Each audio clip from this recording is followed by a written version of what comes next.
Karena kalau hati kita sempit, kita capek, dan kita pun akan membuat orang lain capek. Karena nanti dikit-dikit kita jengkel, dikit-dikit kita marah, dikit-dikit tersinggung, dikit-dikit bagaimana supaya kita ini memiliki hati yang lapang. Di ruangan yang sempit ada tikus, di kamar mandi ada tikus, jadi masalah besar. Tapi di tempat yang lapang, ini miring, di tempat yang lapang, lapangan terbang, walaupun ada binatang besar, tetap saja bisa tidak panik karena luas. Demikianlah orang-orang yang hatinya lapang itu lebih nyaman. Sehingga kalau kita lihat doa dari Nabi Musa, ya, Rabbi shrahli sadri wa yassirli amri wahlul 'uqdatam min lisani yafqahu qawli.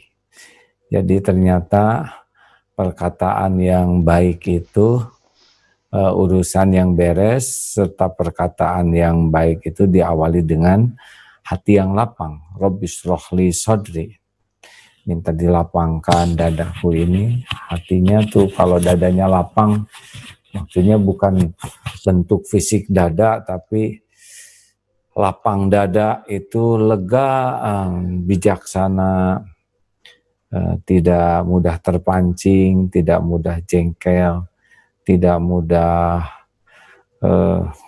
emosi, tidak mudah tersengat. Jadi kita memerlukan sekali punya hati yang lapang, hati yang bisa menjadi bagian dari solusi, ya.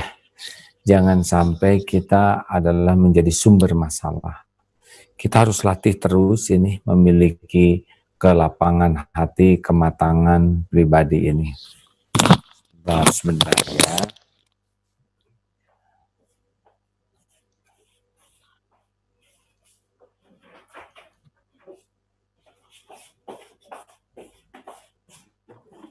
Seperti biasa,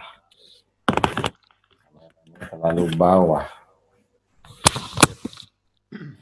Nah, kita enak. Jadi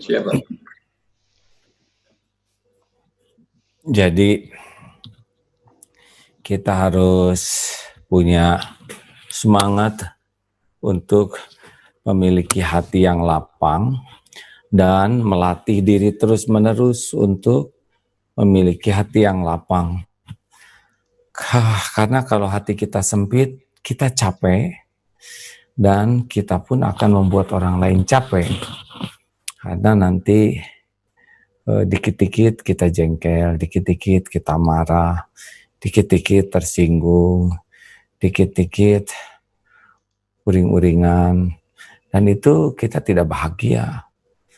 Akibat kita seperti itu, nanti kita pun bisa membuat orang di sekitar kita pun tidak merasa bahagia. Makanya salah satu di antara sifat orang yang ala ukhbirukum biman tuharramu alaihin nar, maukah engkau kuberitahu orang yang diharamkan tersentuh api neraka, hayyinin ala kulli hayyinin layyinin qaribin dan sahlin. Nah, salah satu di antaranya adalah sahlin. Kita harus benar-benar mengendalikan diri kita supaya tidak ribet hidup ini, ya. Bisa menata diri sehingga kita bisa menjadi bagian dari solusi. Kalau ada yang tidak enak, tenang saja, jangan mudah terpancing. Ingat, membuat sebuah tulisan sederhana, mau dengar ini kawan-kawan? Jangan rusak suasana, adalah sangat mahal. Suasana yang menyenangkan, penuh kehangatan dan keakraban dimanapun, terutama di rumah saat kita harus berkumpul dalam situasi seperti ini. Jangan rusak suasana oleh perkara-perkara sepele. Tahan diri dari berkata yang dapat merusak suasana. Jangan tanya atau katakan sesuatu yang membuat hati orang lain tidak nyaman yang mendengarnya. Dan jangan membuat apapun yang membuat orang lain merasa terpermalukan, terpojok, atau bisa membuat orang sedih dan terluka. Tahan diri dari celetak-celetuk, ceplas-ceplos, komentar seenaknya, atau pertanyaan yang tidak ada manfaatnya, tetapi berpotensi merusak suasana. Jangan rusak suasana makan, jangan rusak suasana menjelang tidur, jangan rusak suasana dalam kebersamaan dimanapun, kapanpun. Jangan lakukan apa yang kita tidak mau orang melakukannya kepada kita, dan bertekadlah untuk menjaga suasana. Tahan diri sekuat tenaga, berpikirlah lebih banyak, dan gunakan hati bila akan bicara, bertanya, berkomentar, ataupun menjawab. Kita bertanggung jawab agar tidak merusak suasana, dan kita pun harus berusaha meredam dan membantu segera untuk memperbaiki suasana.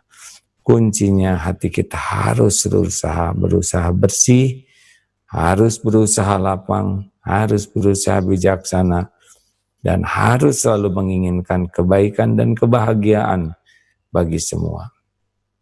Mari saudaraku, kita sungguh-sungguh menjaga diri dan menjaga yang lain, agar kebersamaan kita di rumah menjadi sesuatu yang indah dan berkah. Baiti jannati. Begitu kira-kira. Mudah-mudahan ada hikmah dan manfaatnya.